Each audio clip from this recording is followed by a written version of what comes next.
देखो, दुनिया में कुछ परम सत्य है। जैसे जन्म हुआ है तो मृत्यु भी होगा।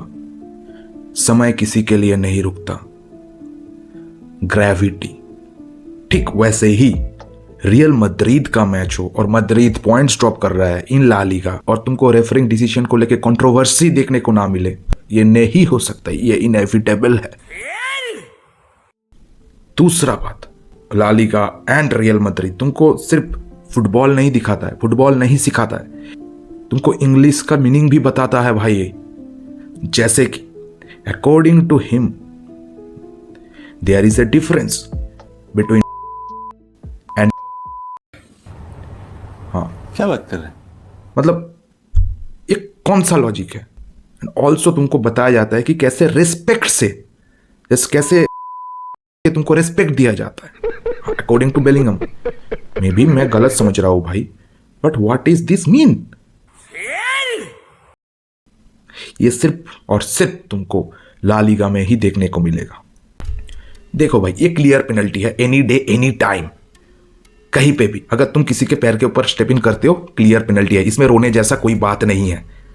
और बाकी जो दो डिसीजन मद्रिद के फेवर में नहीं गया है ना, ये ला लीगा है भाई। तुम्हारे लिए शायद ये सब नया हो रहा है, एज अ बार्सा फैन हमको पूछो, हमको आदत पड़ गया है भाई इस सब को। और आज एक बात फिर से प्रूव हो गया कि भाई मैच हारने के बाद, पॉइंट स्टॉप करने के बाद सिर्फ कोई एक टीम के कोच आके नहीं रोता, बड़े से बड़े चैंपियंस लीग विनर कोच भी आके रेफरिंग को लेकर रोता रहता है, because this is La Liga and you know whom I am referring to. Correct. लेकिन मैं इतना क्यों हैप्पी हूं? क्योंकि मैंने 10 दिन पहले जो बोल के वीडियो बना के गया था ना, आज वो पॉइंट टू पॉइंट ठीक हो रहा है।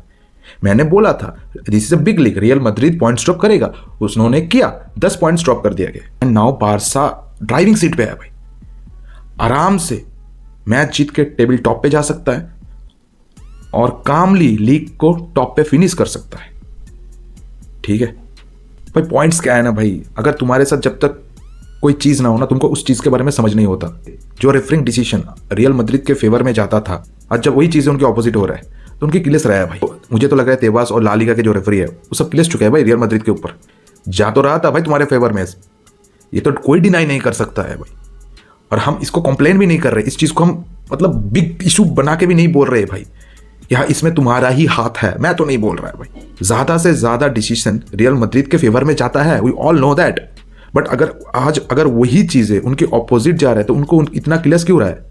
तब समझ में आ रहा है इनको कि भाई अगर तुम्हारे फेवर में अगर ऐसे डिसीजन होता है तो कैसे फील होता है। अगर शायद उनको अभी याद आ रहा होगा पिछले सीजन का कुछ मैचेस, तुमको भी याद है ना भाई कुछ मैचेस। हाँ, ये ऐसा ही होता है भाई, समय का पहिया है भाई, घूम फिर के तो आएगा तुम्हारे ऊपर। ठीक है, बट हमको क्या है भाई, हमको कुछ नहीं है, हमको भाई सिर्फ हमारा मैच देखो, आराम से खेलो, टॉप पे पहुंचो, मैच बाय मैच खेलो। क्योंकि ये ला लीगा का जो रेफरिंग डिसीजन है वो किसी के ऊपर आज नहीं तो कल किसी ना किसी को ले डूबेगा भाई। और हाँ, मैं तो शुरू से बोल रहा हूँ, चाहे मद्रिद हो, चाहे बारसा हो, चाहे कोई भी टीम हो, ये जो ला लीगा का जो रेफरिंग डिसीजन है ये one of the worst referring team है इन द होल यूरोप। इसमें कोई डाउट नहीं है भाई।